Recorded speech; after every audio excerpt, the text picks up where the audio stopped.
If you like our video, click the button to subscribe to our channel and get easy access to new content. To see our full suite of ad-free video courses, instruction manuals, and quick reference guides, visit us at www.teachucomp.com.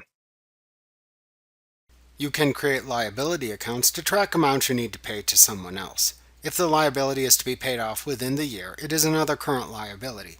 If you have a line of credit, that would be an example of another current liability.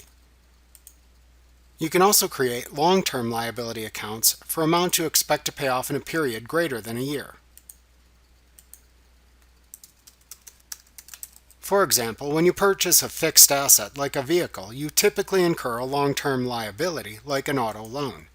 When you make payments on liabilities, note that the total amount due will often be attributed partially to the liability account, reducing the amount owed, and partially to interest expense. If you make the loan payments within the Write Checks window by hand, be sure to record the correct amounts on the Expenses tab using the associated amortization table for the loan. That way you will know how much of each payment made will reduce the amount owed and how much is interest expense. Remember to click the subscribe button to see more of our videos.